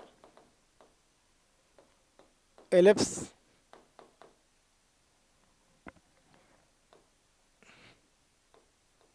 और पैराबोला भी होता है, लेकिन मैं तीनों की बात कर रहा हूँ, हाइपरबोला की बात नहीं कर रहा हूँ, क्योंकि हाइपरबोला बड़ा प्रिय है फिजिक्स वालों के लिए, और हाइपरबोला की बहुत सारी चीज़ें पूछी जाती है हाइपरबोला में। सर्कल, एलिप्स और पैराबोला। सर्कल का यूज़ बहुत रेयरली होता है भाई, सर्कल की इक्वेशन में ऐसे कोई ग्राफ व्राफ बहुत कम बनते हैं, अगर बनते भी है तो आपको सर्कल तो बहुत अच्छे से आता है ना, सर्कल की इक्वेशन भी आपको अच्छे से आती है। तो सर्कल की इक्वेशन में आपको पहचानना सिखा देता हूँ कि सर्कल की इक्वेशन क्या होती है। ये एक दो क्वेश्चन में पूछा गया है, सर्कल की इक्वेशन क्या होती है किसी भी कोऑर्डिनेट ज्योमेट्री सिस्टम में। एक्स यह है, वाई यह है, और एक सर्कल है जो ओरिजिन पर बना हुआ है, ठीक है। तो ऐसा सर्कल जिसकी रेडियस जो है, सपोज इसकी रेडियस गिवन है r is equal to 4 unit. अब यूनिट क्या है वो डिफाइन नहीं होता है कोऑर्डिनेट ज्योमेट्री में। तो इस सर्कल की इक्वेशन इक्वेशन इक्वेशन तो मैंने आपको समझा दिया कि इक्वेशन क्या होती है, फिर से समझ लेते हैं। इस सर्कल की इक्वेशन होगी X square plus Y square is equal to 16। Basically circle की इक्वेशन होती है X square plus Y square is equal to R square. ये वह सर्कल है जिसका सेंटर क्या है, ओरिजिन है। This is the circle with centre at origin, है ना। This is the equation of circle. एक दो जगह ही पूछा गया है इक्वेशन ऑफ सर्कल, एक दो क्वेश्चन ही पूछा गया है with centre at origin. Origin मतलब कोऑर्डिनेट ज्योमेट्री सिस्टम का 0,0 वाला पॉइंट, ये 0,0,0 पॉइंट, ये हमारा ओरिजिन है, यह इस सर्कल का सेंटर है, और विथ रेडियस आर।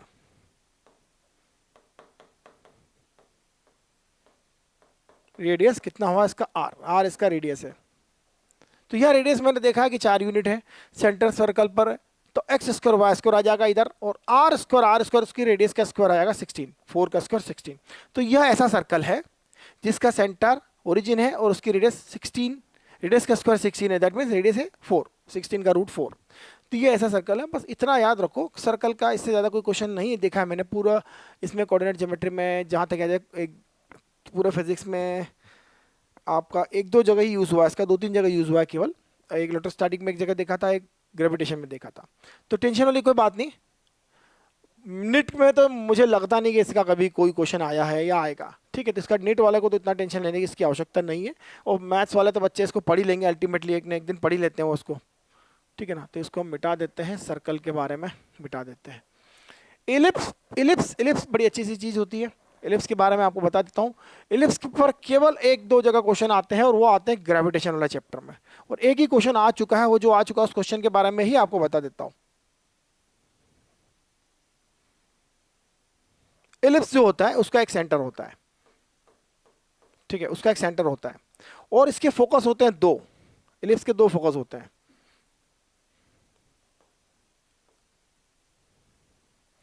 एक फोकस यहां होता है और दूसरा फोकस यहां होता है, इक्वी डिस्टेंसेस होते हैं, इसे फोकाई कहा जाता है, दोनों को कंबाइंड फॉर्म से, है ना, उसे फोकाई कहा जाता है। एक ही क्वेश्चन आया, एक ही मतलब पॉइंट पर क्वेश्चन बनते हैं इसके, और वो आपको पता होगा कि हमारा सन और हमारी प्यारी अर्थ जो है एक दूसरे जो रोटेशन करते हैं, अर्थ का कलर ये ब्लू है, बड़ा प्यारा कलर रहेगा, अर्थ हमारी, तो सन हमारी अर्थ के नहीं, अर्थ हमारी सन के आसपास चक्कर लगाती है, पक्की बात, आई एम श्योर। तो सन जो होता है वह एक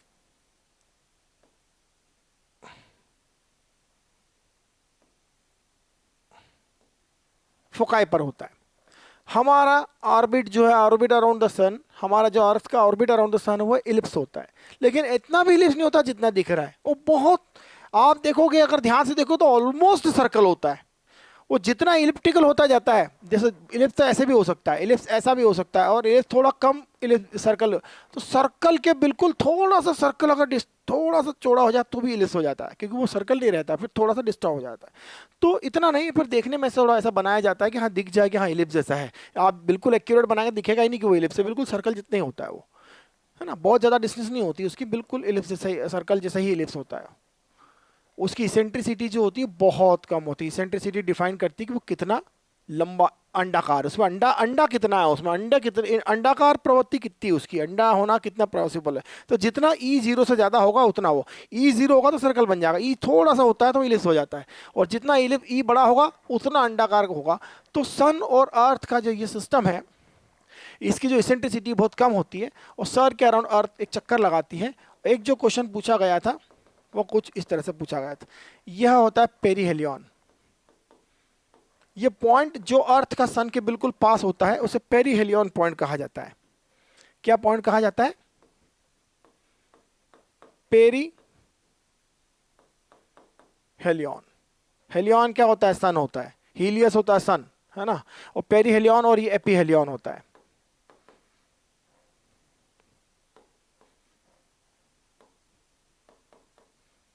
ये एपीहेलियन पॉइंट होता है जो सबसे दूर होता है। अर्थ जब घूमते घूमते घूमते सबसे दूर पॉइंट पे चली जाएगी तो एपीहेलियन होता है, विंटर्स में होता है। और बिल्कुल बिल्कुल घूमते घूमते जो सन के बिल्कुल पास में जाएगी तो वो पेरीहेलियन पॉइंट कहा जाता है। पी से इसे याद रखना मुश्किल हो जाता है कि एपी कौन सा है, पेरी कौन सा है। मुझे याद रहता है, मैं क्या करता हूँ, पेरी मतलब पास वाला, एपी मतलब दूर वाला। एपी मतलब अवे, अवे दूर, और पेरी मतलब पास वाला, पास वाला पॉइंट, सन के पास वाला पॉइंट, और इस सन से दूर जाने वाला पॉइंट अवे, अवे वाला पॉइंट एपीहेलियन। ठीक है ना। तो यहां पे हमारी सन है, द सन इज हियर। अब क्वेश्चन क्या पूछा गया था इसमें, sun is here and earth is rotating here here here here here, है ना। अर्थ एक पॉइंट पे यहां आ जाती है, कभी अर्थ यहां आ जाती है, एंड अर्थ कभी यहां आ जाती है, यहां पे रहती है। तो इस तरह से इलिप्स का इसमें क्वेश्चन पूछा गया। अब यह जो डिस्टेंस है, यह जो पूरा पार्ट है, यहां से यहां तक का पूरा पार्ट मैं से रेड में बनाता हूं। ये जो रेड में पार्ट है ये कहलाता है मेजर एक्सिस। क्या कहलाता है? Major axis. इसके दो एक्सिस हैं, आप देख सकते हैं, इसके दो एक्सिस हैं। एक ये एक्सिस माइनर एक्सिस, इसे कहा जाता है माइनर एक्सिस, और माइनर एक्सिस की लेंथ को कहा जाता है 2b, मतलब यह इतना b और इतना b, और मेजर एक्सिस की लेंथ होती है 2a। यह मैथ्स वाले तो पढ़ेंगे ही, बायो वालों को बस इसलिए बता दूं कि भाई क्वेश्चन फंस जाए तो तुम ये मत बोलना कि सर ने बताया ही नहीं यार ये क्वेश्चन आ गया, पर बताना मेरा काम है तो मैं तो बताऊंगा, छोड़ूंगा नहीं। तो ये minor axis, sorry major axis होता है 2a, मतलब a इतना a इतना, ये सेंटर हो गया एलिप्स का, ये फोकस होता है। ठीक है। और यहां पर एक इंपॉर्टेंट चीज होती है जिसे कहा जाता है लेटस रेक्टम, ग्रीन कलर में ले लेते हैं, यह होती है एल आर, इसे कहा जाता है हाफ द एल आर। ये पूरा एल आर होता है। ये ब्लू वाला जो है, सॉरी ग्रीन वाला जो है, उसे कहा जाता है L R, latus rectum, latus rectum. और लेटस रेक्टम होता है twice B square upon A, ये इसकी लेंथ होती है। अब इन लोगों ने क्या क्वेश्चन पूछा, मासूम बच्चों से, वो भी बायो के मासूम बच्चों से पूछा कि बताओ जब अर्थ घूमते घूमते घूमते ऐसे पॉइंट पर आ जाए जो जस्ट फोकस की, फोकस जिससे फोकस सन के, सन पे परपेंडिकुलर ड्रॉप, सन की डिस्टेंस जो है इस एक्सिस के परपेंडिकुलर हो, मतलब सन एपीहेलियन पेरीहेलियन वाली लाइन को मिलाने वाली लाइन के परपेंडिकुलर हो उसकी डिस्टेंस, मतलब एपीहेलियन पेरीहेलियन, है ना, ये पेरीहेलियन पास वाला, एपीहेलियन दूर वाला, इन दोनों को मिलाने वाली लाइन के परपेंडिकुलर आ जाए अर्थ, यहां पर आ जाए मतलब अर्थ, तो बताओ ये कितना होगा। अब ये इतना किसी को पता ही नहीं, बेचारा कहां से आंसर निकालेगा। यहां से यहां तक का डिस्टेंस होता है 2b स्क्वायर अपॉन है, और ये होता है b स्क्वायर अपॉन है। तो आपको क्या चाहिए, आपको निकालना था बी स्क्वायर अपॉन ए। उसके लिए बी कहां से आएगा, बी रहा मेजर एक्सिस, माइनर एक्सिस का हाफ, और ए क्या होगा, मेजर एक्सिस का हाफ। तो उन्होंने एपीहेलियन पेरीहेलियन की डिस्टेंस दे रखी थी, उसका आधा किया गया, इसका आधा किया गया, फिर बी और ए निकाला, इसमें सब्स्टिट्यूट किया गया, बी स्क्वायर अपॉन ए निकाल के बताया कि हाँ भाई ये आंसर होगा। तो यही एक चीज है जो इलिप्स का कोऑर्डिनेट ज्योमेट्री में यूज होता है, और मुझे लगता नहीं कि, सॉरी फिजिक्स में यूज़ होता है इस कोऑर्डिनेट ज्योमेट्री वाले पार्ट का, और मुझे लगता नहीं कि कहीं और यूज़ है, क्योंकि मैं सारे क्वेश्चन कर चुका हूँ फिजिक्स केमिस्ट्री मैथ्स के, जितने भी क्वेश्चन है ना IAS IIT के पुराने 36 साल के 40 साल के जितने भी सालों के, सब मेरे सामने जा चुके हैं, है ना। तो कोई बड़ी बात नहीं है। तो हम देखते हैं, इलिप्स सर्कल हो गया, इलिप्स हो गया, पैराबोला, पैराबोला की बात करते हैं अब हम पैराबोला की बात करते हैं। ठीक है, आप नोट कर लीजिए। एक बार नोट कर लीजिए, मिटा रहा हूं। हाँ, पैराबोला। मैंने क्या कहा था कि हर कर्व की एक इक्वेशन होती है। लाइन की इक्वेशन आप जानते हैं, एक एक्स होता है एक वाई होता है, या दोनों की पावर वन या वन से ज़्यादा नहीं होती है। लेकिन पैराबोला क्या होता है, देखिए एक इक्वेशन और भी होती है, एक डेंजरस इक्वेशन होती है, X square plus 2h X Y plus B Y square plus 2gx plus 2fy plus C is equal to 0।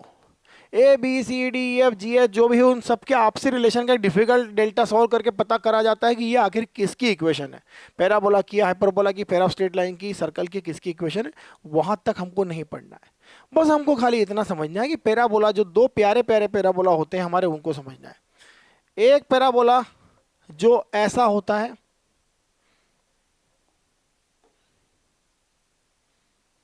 निकल जाए, है ना, या आप इतना समझ लो, इसमें इसकी कंडीशन की बात करें तो ये लिख लो, वन ऑफ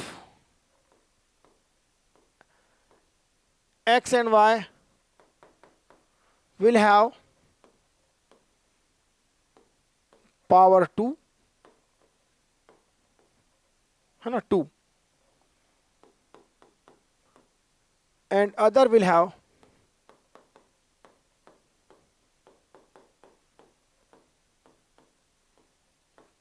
पावर 1। मतलब एक्स और वाई में एक की पावर 2 होगी और दूसरे की पावर क्या होगी, 1 होगी।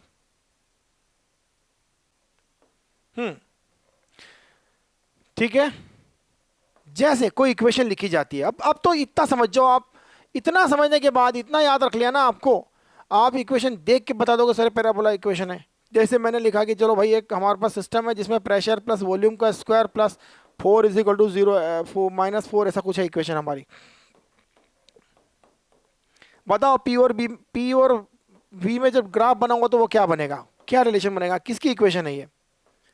इस इक्वेशन में एक्स और वाई को समझ लीजिए, ये एक्स है सपोज, ये वाई ये एक्स मान लीजिए। चलो, तो एक की पावर 2 और एक की पावर 1 है, मल्टीप्लिकेशन आपस में नहीं होना चाहिए, एक्स वाई भी नहीं होना चाहिए, है ना, एक्स वाई नहीं होना चाहिए, क्योंकि एक्स वाई हो गया तो फिर ये बड़ा रूल लग जाएगा और वो तो आप कर ही नहीं पाओगे, तो एक्स वाई लग जाए वो। हाँ, अगर सिंपली एक की पावर 2 है एक की पावर 1 है, एक्स वाई नहीं है, तो ये पैराबोला की इक्वेशन है।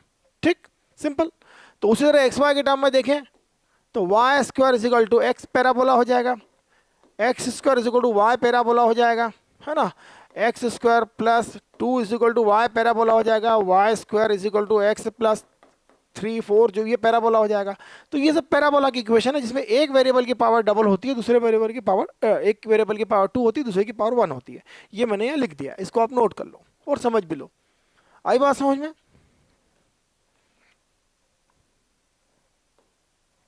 आप मेरी बात समझ गए? तो अब समझ गए आप लोग, one of x and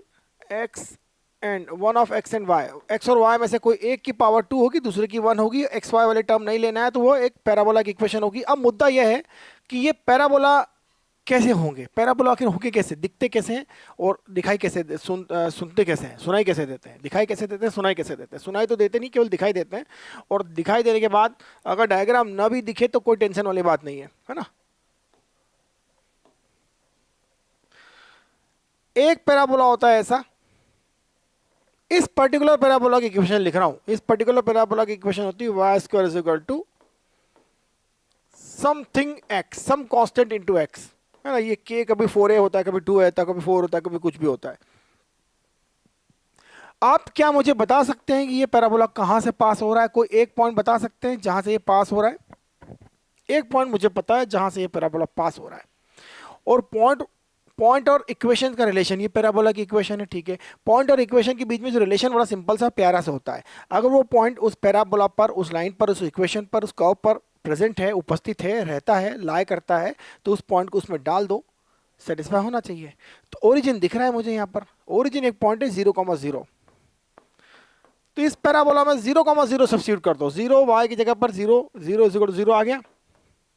that means this parabola crosses through origin, यह इसका शीर्ष होता है, हेड, वर्टेक्स, वर्टेक्स कहा जाता है, दिस वर्टेक्स, और यहां होता है इसका फोकस। पैराबोला का फोकस यहाँ होता है, यहाँ वर्टेक्स होता है, इधर लेटेस्ट रेक्टम होती है, इससे ज़्यादा हमें आवश्यकता नहीं है समझने की। बस इतना समझो कि parabola Y square is equal to X ऐसा होता है। यह उल्टा पैराबोला होता है ऐसा, ये होता है X square is equal to some constant into Y. अब ये याद कैसे रहे कि Y square is equal to X ऐसा होता है और X square is equal to Y ऐसा होता है, और ये के पॉजिटिव है, ध्यान रखना के पॉजिटिव है भाई, के पॉजिटिव ले रहा हूं, दोनों में के पॉजिटिव है। अगर के निगेटिव है तो पैराबोला उल्टा हो जाएगा, सीधी बात है। अगर ऐसा है तो वह ऐसा आ गया, तो Y square is equal to minus something something X ले लो या 4x ले लो, जो भी ले लो, ऐसा कुछ हो सकता है ना। 4 ले लो, 3 ले लो, 2 ले लो, जो भी लेना हो। और ऐसा लेना हो पैराबोला तो यह X square is equal to minus something something 4y होगा, ठीक है। तो याद कैसे रखना है इसको, जब सिंगल टर्म है उसकी डायरेक्शन में उसका चेहरा होगा, एक्स सिंगल टर्म है तो उसकी डायरेक्शन में उसका चेहरा होगा। यहां देखिए सिंगल टर्म है वाई और ये माइनस वाई है तो उसका चेहरा माइनस वाई की तरफ होगा। यह के अगर पॉजिटिव है तो यह वाई पॉजिटिव, इसका चेहरा पैराबोला का फेस उधर होगा वाई की तरफ, और यहाँ एक्स निगेटिव है तो निगेटिव की तरफ फेस होगा, इतना याद रखना है। Face will be in the direction of which variable, जिसकी पावर 1 है, और उसका साइन भी देख लो आप, साइन प्लस है तो पॉजिटिव एक्स एक्सिस फेस में होगा, माइनस वाई है तो ये वाई एक्सिस तो नीचे होता है माइनस का, तो नीचे की तरफ उसका फेस होगा, एंड सो ऑन। तो ये होता है पैराबोला, कोई बहुत बड़ा लफड़ा नहीं है। अब हम पढ़ते हैं हाइपरबोला और काम खत्म करते हैं, है ना। कोई टेंशन नहीं है, आपको कुछ नहीं पूछा जाएगा इसमें, बहुत लंबा क्वेश्चन नहीं पूछा जाता है। आपसे पूछा जाता है ये रिलेशन जो है वो किस तरह का होता है, नोट कर लीजिए आप, है ना। आपसे ये पूछा जाता है कि ये रिलेशन किस तरह का होता है, रिलेशन किस नोट कर लीजिए आप, मैं फिर बता देता हूँ।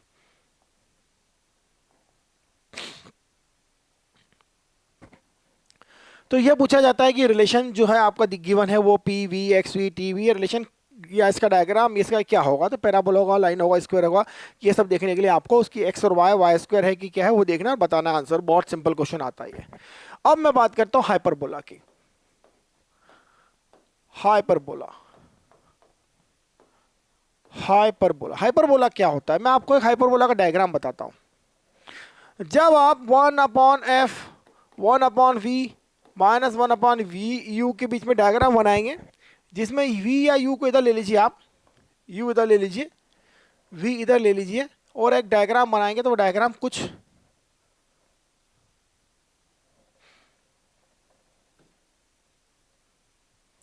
इसको प्लस ले लेता हूं, चलो प्लस ले लेता हूं,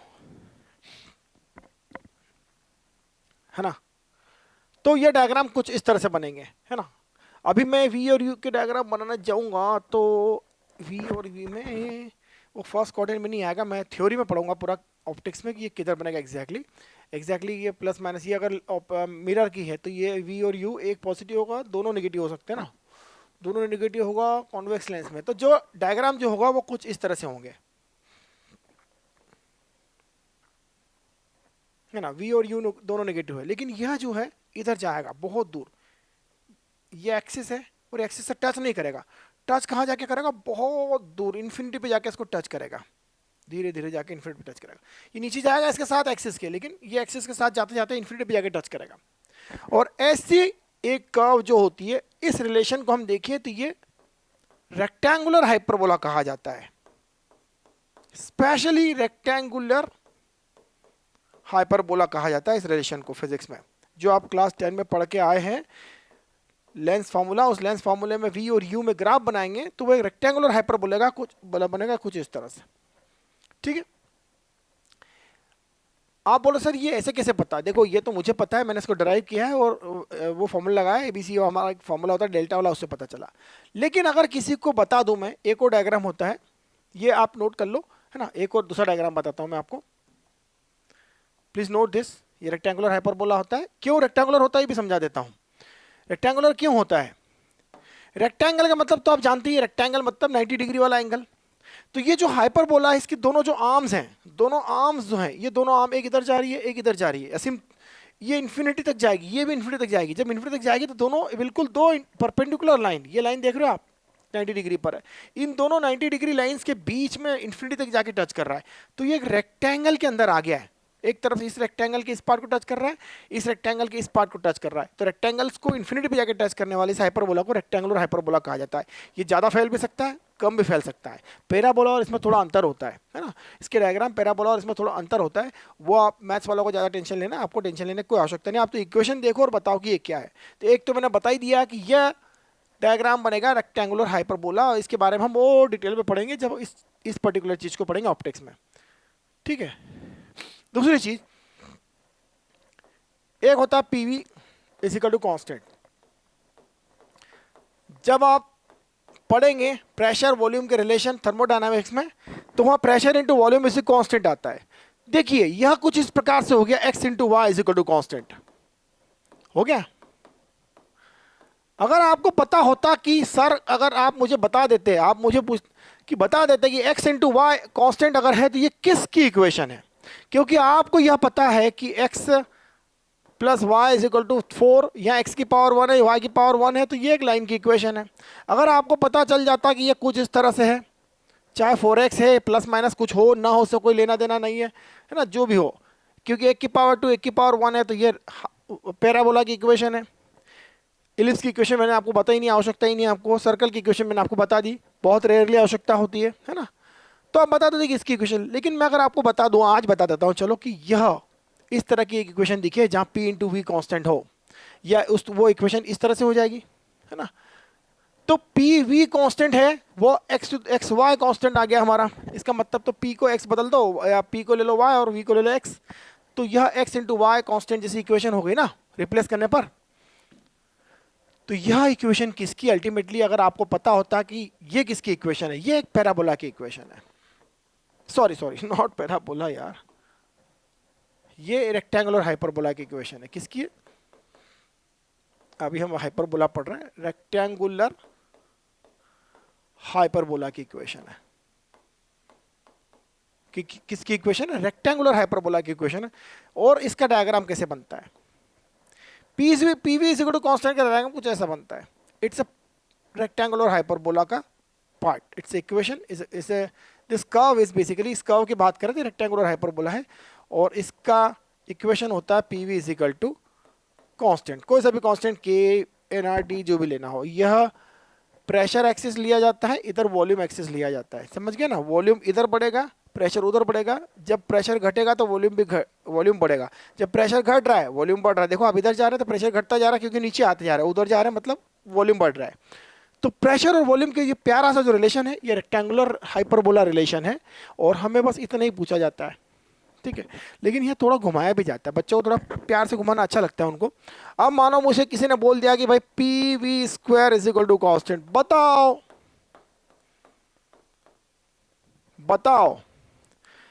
कि यह ग्राफ किसका है, तो आप बता ही नहीं पाओगे, इनफैक्ट कोई भी नहीं बता पाएगा, क्योंकि यह ग्राफ एक बहुत ही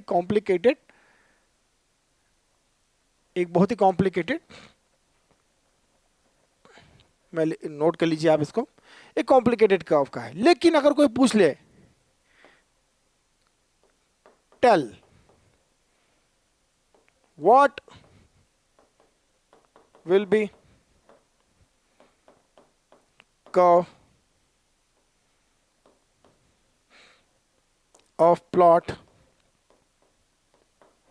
between P and V square. लो भाई, अब मैंने क्वेश्चन को सिंप्लीफाई कर दिया है। P और V स्क्वायर में जो कर्व बनेगा उसका प्लॉट क्या होगा, मतलब साफ है कि मैं P को P लूंगा, लेकिन V की जगह पर V स्क्वायर लूंगा। तो ये एक्सिस है, यहां पर V नहीं होगा, V स्क्वायर होगा। यहाँ V स्क्वायर की वैल्यू आएगी। जब ग्राफ प्लॉट होंगे तो हम देखेंगे कैसे आती है, अभी टेंशन लेने की जरूरत नहीं है। V स्क्वायर की वैल्यू आएगी, मतलब हमारा V स्क्वायर जो होगा वो x हो जाएगा, और ये हमारा P जो होगा वो y हो जाएगा। और इसी तरह से इसको देखें तो ये x इंटू वाई हो जाएगा, कांस्टेंट हो जाएगा। तो this will be equal into this, and this is basically rectangular hyperbola. तो P V स्क्वायर के बीच में डायग्राम रेक्टेंगुलर हाइपरबोला होगा। वो डायग्राम इस तरह से बनेगा। तो ये तो ग्राफ जब बनते हैं, आप टेबल बनाओगे ना, प्रेशर वॉल्यूम की डायग्राम वगैरह, तो बनेगा, लेकिन हमको आवश्यकता नहीं है। क्वेश्चन घुमा के इस तरह से पूछा जाता है जहाँ घुमाए बगैर आपको जवाब देना है, क्योंकि आपको बस इतना याद रखना है कि ये एक्स इंटू वाई कांस्टेंट वाली जैसी चीज़ दिखाई दी तो रेक्टेंगुलर हाइपरबोला होता है, और एक और होता है जो मैं आपको बता चुका हूँ और आपका फोकल लेंथ वाले केस में 1/f is equal to 1/v 1 - 1/u plus 1/u, दोनों लेंस और मिरर दोनों के लिए।